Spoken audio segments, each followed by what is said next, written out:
Corey, my friend Corey, has been kind enough, and this is the greatest gift, to ask me for advice. I mean, when someone says, I'm open to all input and advice, I mean, you should jump at that, especially, I mean, it's an honor, and especially if they mean it. Yeah, so thanks, Corey. Here I am. Fatal mistake. Now I'll never stop talking and telling you what to do. I'm just kidding. I do want to listen and try to figure out what exactly it is that I can bring to the table. And I think it's something like this. As much as I can go on and on about, you know what, the most important thing I learned as a builder and as a remodeler and as just someone who likes to make stuff is, you know, safety is really important. And you know, I talk about that. And I already talked to you about that, Corey. But it'd be like, oh, you know, wear your hearing protection, wear your masks. I don't want to finish the project and be like, oh, wow, what a great project. Let's move on to the next one. But you know what? I broke my back and I'm deaf in this ear and this finger needs to be reattached, because that's what you're going to remember. And I don't think that's what you wanted when you started the project. So that's why I talk about safety. The topic today is execution.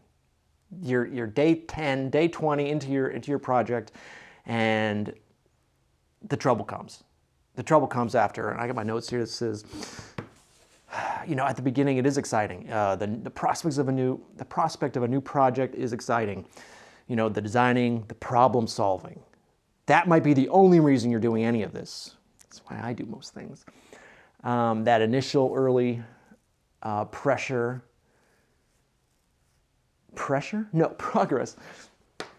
The initial early progress that has big visual and emotional impact, like those things. Demo mode, come on, you're not gonna have a problem getting up in the morning if you have to just, all you have to do is go find your sledgehammer and your Sawzall and start ripping things out, because you can see that immediate impact of what you've done today. But later on in the project, all that goes away and you sort of get this feeling of diminishing return, and that can really hurt your momentum, your motivation. So every single day I do this. Every single day that I'm effective, I have done this. Let's go with that. I got a 3-camera setup here so I can show you what I'm working on. Boop. But hold on, before I do that, this is my journal. This is a daily journal that I've been doing now a little over a year. My dad inspired me to start doing this because he showed me that he's been doing this in a very visually impactful way. He's got a stack of books similar to this that he uses stacked up behind him. I want to say hundreds. He's been doing it for like 20, 30 years, maybe more. And they're always the same brand. And they're organized by year, by week, you know, whatever the book is. And every single day he's writing in there, no matter what he's doing. Work stuff, personal stuff, phone numbers, details, people's birthdays. I mean, just, it's all there. And I'm a big fan of this paper. I'm never going to find anything on my phone. My phone does too many things for it to be useful at any one thing, except texting, maybe. So that was great. I started doing that, and it's been good. And the most important thing that I had to learn with this journaling thing was take the boundaries off it. I can write in here whatever I want. I want to write how I feel about the day, what the weather was like, 5 things I'd like to do, 5 things I did do, what I had for dinner. You know, how well did I sleep last night? And, you know, did I go to bed after I ate a bunch of candy? Like, is that why I had bed? It doesn't matter what you write in here. If you take those boundaries off it, it becomes much more useful. So, if I can just show you. All right, this is just going to be a quick one. All right, so I'm going to install Droids. That's my critical mission. I need that done by the end of the day. Okay.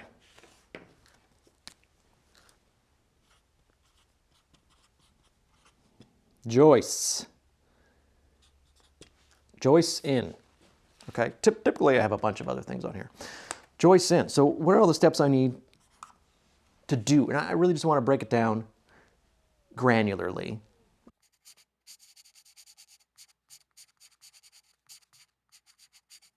Okay, so I've made a list now of the steps to do the first step in my critical mission for the day. I only have one thing I want to do today, which is install the joists on my deck. And here's the deck. Boop. Oh, that's not a deck. That's a deck. So there's my deck. The upstairs is done. The downstairs, the beams are in, mostly. And the joists need to be put in. So I got to do that. It seems kind of daunting because it's a tedious task. There's 44 of them, and I don't want to, and it's really cold out. This is going to help me. So I could go out and start doing it right now, but what I've learned is to not do that. Just keep sitting here, get your frickin' pen, and just do an estimate. And you get better and better at this as you go. I'm going to say, how long does it take me to measure the dimensions of the joists? And remember, I'm in my pajamas probably sipping tea when I'm writing this down. So I need to make sure I have time. I got to get up. I got to put my shoes on. This is my first step. I got to get dressed. I got to go find my level. I got to go find a tape measure, put my tool belt on. So I'm going to call this 20 minutes. I'm going to call it 20 minutes. Now I'm out there, I got stuff going on, and I could have read a step that says get ready, but I'm not going to do that. Now, I'm going to mark my joist location. Now let's say that's going to take me another 20 minutes. That should be pretty easy. Set up a jig.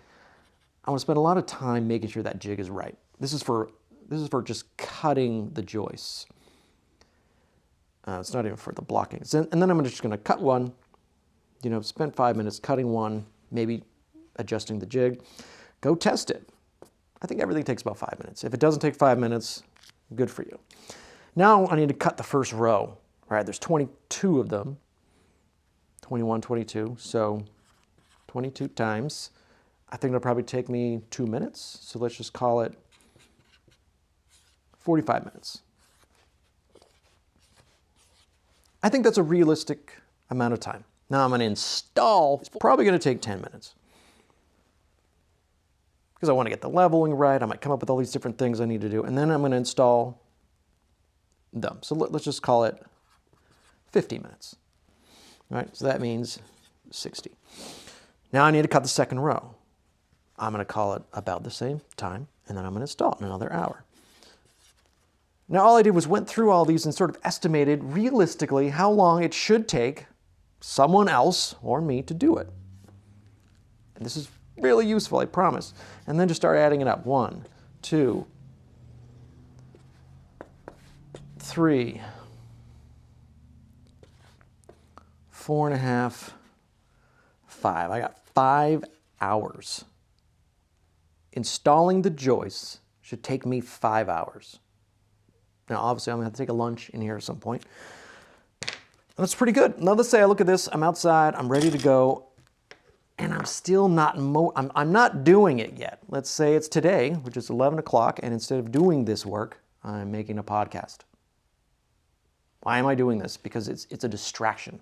I'm happy I'm doing it, it's cool. But I'm doing it because I don't really want to get started because it's cold and I don't want to do repetitive tasks. I hate repetitive tasks. Okay. Normally I'd put these in order, but these are in order, so it's fine. Now it's time. If you haven't gotten started, then just grab one of these, wherever you got stuck, including the first one. And this is great. It doesn't matter how small the stupid thing is. It says measure the dimensions. Okay, I'll write it. Dims. That just means I'm going to measure how long my joists are. This does not sound like something I need to break down into small steps. But if I'm still sitting in my pajamas, then it is. Okay, I just broke down the most simple task on my list. Here's the next step. If you still aren't moving or you're distracted, I like to get the red one. And this is going to feel stupid, like I'm being treated like a little baby. That's okay. Do it anyway. It's actually going to take me about 6 minutes. This should take me 1, 2, 3. I'm going to take 3 minutes. Choose a starting point. Oh, sorry, yeah. And really, that's a 2-minute decision. Go get your nail and hammer. That's going to take 2 more minutes. And measure it. All right, I'm at 9, 10, 11, 12, 13, 14, 15, 16, 17, 18. That's going to take me 18 minutes. Hey, guess what? I'm getting good at this. I wrote 20 minutes.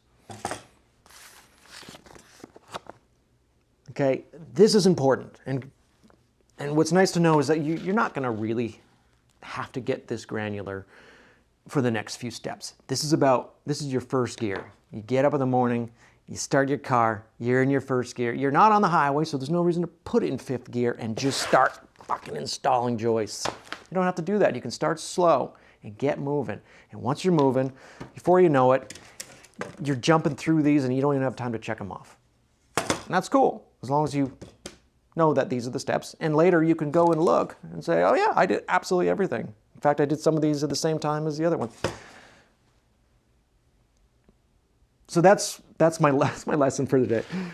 I really just wanted to let you know that it's okay to spend the time to get this granular about things, especially when you're getting started, especially when you're having problems executing your day, your mission for the day.